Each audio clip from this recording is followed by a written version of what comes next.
গতকাল রাত্রে যে তাণ্ডব আমার ছাদ বাগানে ঝড়ে দেখিয়েছে তারই প্রভাবের ফল এই সকালবেলায় উঠে আমাকে দেখতে হচ্ছে। ভারী কষ্ট লাগছে, কিন্তু কষ্টের মধ্যেও একটু আনন্দের আলো আমি যেন দেখতে পেলাম এই পঞ্চমুখী থোকা লাল কালারের ফুলগুলোকে দেখে। অনেক দিন পরে এই ফুলগুলোর দেখা পেলাম। আসলে এইবার গ্রীষ্মে এই প্রথম হলো ফুলগুলো।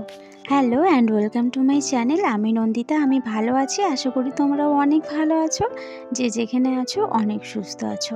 আজকে নতুন আবার একটা গার্ডেনিং ব্লগ নিয়ে চলে আসলাম অনেক দিন পর। আশা করছি আজকের ব্লগটা তোমাদের ভালো লাগবে। এই গাছটাকে অনেক দিন খাবার দেওয়া হয়নি, আর অনেকগুলো গাছগাছালির মধ্যে একেও ঠেসে রেখে দিয়েছিলাম। এই টকটকে সিঁদুরের লাল কালারের ফুল, ভাবো চোখ না গিয়ে কি আর থাকা যায়? এই ফুল দেখে সেখান থেকে তো টেনে বার করলাম, আর এত আনন্দ লাগছে সে কথা ভাষায় তোমাদের সাথে আমি আর প্রকাশ করতে পারছি না। আর এই গাছের ফুলটা তো এমনিতেই সুন্দর, আর এত কেন মায়া এই গাছটার প্রতি সেটা আমি শর্ট ভিডিওতে তোমাদেরকে জানিয়েছি।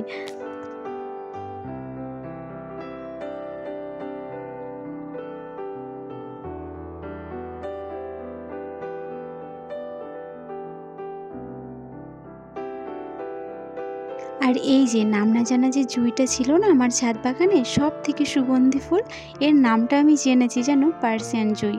নামটা কি সঠিক সেটা যদি কেউ জেনে থাকো আমাকে কমেন্টে জানিও। কিন্তু এই ফুলগুলোর সৌন্দর্য যেন আরও বেশি করে বৃদ্ধি পায় যখন দিনের আলো লেভা লেভা সন্ধ্যার মুহূর্ত, ঠিক সেই সময়টা গাছে যেন সাদা ফুলগুলো ধকধক করে, আর এর সুগন্ধ তো মাতিয়ে রাখে চারপাশ। আসলে আমি সন্ধ্যাবেলার আগের ওই মুহূর্তটা ছাদ বাগানেই সময় কাটাই।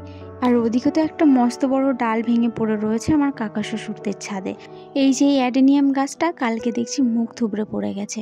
আসলে আমি ছাদ বাগানেই কাজ করছিলাম, আর হঠাৎ করে এমনভাবে তেড়ে এসেছে ঝড় বৃষ্টি একসাথে, ভয়ের ঠেলায় কোনো কিছু ইসে দিশে না পেয়ে সোজা নিচে চলে গেছি। আর আমাকে সত্যি কথা বলতে 1 মিনিটের জন্যও টাইম দেয়নি এই গাছগুলোকে নামানোর জন্য। কিছুক্ষণের মধ্যেই দেখলাম মেঘ কালো ঘোর অন্ধকার হয়ে এসছে। তখন আমি ছাদটা ঝাড় দিতে নেমেছি, যে ছাদটা ঝাড় দিয়ে দেবো, তাহলে বৃষ্টি যদি আসে তাহলে ছাদটা আমার একবারে ধুয়ে পরিষ্কার হয়ে যাবে। আর সেই টাইমে এমনভাবে তেড়ে বৃষ্টি এসেছে, দিয়ে ধরপড় করে আমি নিচে চলে এসেছি।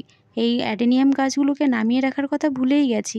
আর তারপরে বৃষ্টির মাঝেই যেই মনে পড়েছে, তখন হঠাৎ করে তাড়াতাড়ি করে ছাদে এসে টুকি মেরে দেখছি যে আমার এই গাছটা উল্টে পড়ে গেছে। ভাগ্যিস টবটা ভাঙিনি, গাছটারও কোনো ক্ষতি হয়নি। আমি সেই বৃষ্টি মাথায় ভিজতে ভিজতেই এসে গাছটাকে তুলে দিয়ে গেছিলাম।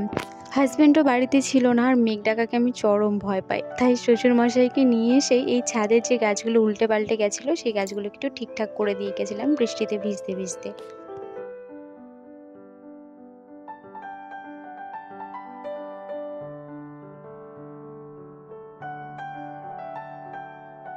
অ্যারোমেটিক জুঁইটাকে দুটো ডাল দিয়ে ভালো করে পেঁচানো ছিল গাছটাকে, যাতে সুন্দর লাগে। সেই ডালটা উড়ে গিয়ে আমাদের গেটের সামনে পড়েছে, আর এই গাছটা পুরোপুরি ঝুলে গেছিল। গাছটার টবটা যেহেতু একদম ছাদের ধার বরাবর ছিল, ভাগ্যিস গাছটা উপড়ে যায়নি, এইটাই কত ভাগ্যি আমার। না হলে এই ফুল সমেত গাছটা যদি পুরোপুরি উপড়ে যেত তাহলে দুঃখের শেষ থাকতো না আমার। এবার এই যে বাড়ির উঠানে লাগানো পেয়ারা গাছটাই অনেক ফলন এসেছে, আর এই ঝড় বৃষ্টির কারণে গাছের ডালগুলো এমনভাবে নুয়ে গেছে যে আমার ছোট্ট ছেলেটাও হাত পেয়ে যাবে, ওইটা নিয়েই ভয়।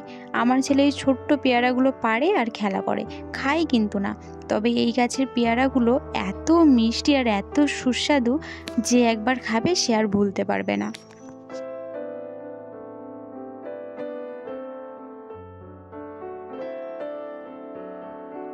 এদিকে আবার গাছগুলো দেখতে দেখতে দেখছি বোতাম ফুলগুলোও ফুটে গেছে। শুধু গাছের শেপটা নষ্ট হয়ে গেছে, কারণ সমস্ত গাছগুলোর মধ্যে একসাথে ঠেসে রেখে দিয়েছি, তো ও আলো নেওয়ার জন্য ঠ্যাং ঠ্যাঙে লম্বা হয়ে গেছে ডালগুলো।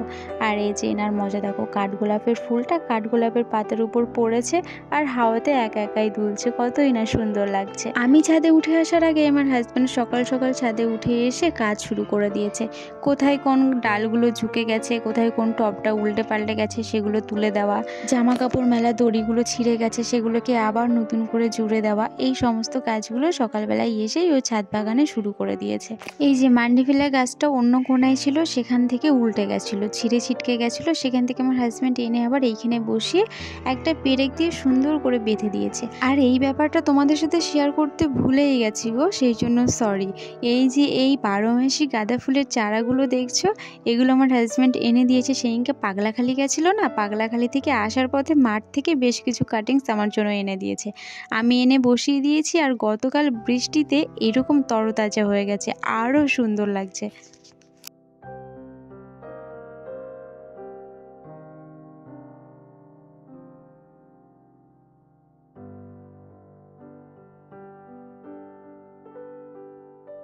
আমার শাশুড়ি মাও ছাদে চলে এসেছে, এবার সকালে পুজো দেবে, আর এখন ফুলগুলো সমস্তগুলো তুলে নিচ্ছে। আর আমি এই কাঠগোলাপের ফুলটাকে নিয়ে তার সুগন্ধ নিতে নিতে আমি আমার ছাদ বাগানে একটু সকালে সময় কাটাচ্ছি। এরপরে আবার নিচে চলে যাওয়ার পালা, নিচে গিয়ে আবার সংসারের কাজকর্মে হাত দেব। ঝড় বৃষ্টি এসে ছাদ বাগানে যে তাণ্ডবই করুক না কেন, ঝড় বৃষ্টির পরের দিন সকালে উঠে ছাদ বাগানটাকে দেখতে এত ভালো লাগে কি বলবো। আর এই সেই টবগুলো কিন্তু মাটি দিয়ে ভরাট করা নেই, উপরে অল্প কিছু মাটি দেওয়া রয়েছে, নিচে সমস্ত এই গার্ডেন ওয়েস্ট, কিচেন ওয়েস্ট এই সমস্ত দিয়ে টবগুলোকে ভর্তি করেছে, আর উপরে অল্প কিছু মাটি দিয়ে তার উপরে তারাগাঁদা গাছ 2 থেকে 3টে করে বসিয়ে দিয়েছি, যেহেতু টবগুলো একটু বড় বড় তো সেই কারণের জন্য। এতে কি হবে, আমি উপর থেকে গাছ থেকে ফুলও পেয়ে যাবো, আর নিচে ওই কিচেন ওয়েস্ট, গার্ডেন ওয়েস্টের নোংরা আবর্জনাগুলো সব মাটিতে পরিণত হবে। শীতকাঞ্চন গাছটা আস্তে আস্তে কেমন জানি হয়ে মরে যাচ্ছে, জানি না একে ঠিক করতে পারবো কিনা। তো ঠিক আছে, আজকের মতো এই পর্যন্তই। ভিডিওতে যদি কিছু ভালো লাগে প্লিজ লাইক করো, কমেন্ট করো, এবং চ্যানেলে নতুন বন্ধু হয়ে থাকলে চ্যানেলটিকে সাবস্ক্রাইব করে আমার সঙ্গে থেকো। আজকের মতো টাটা।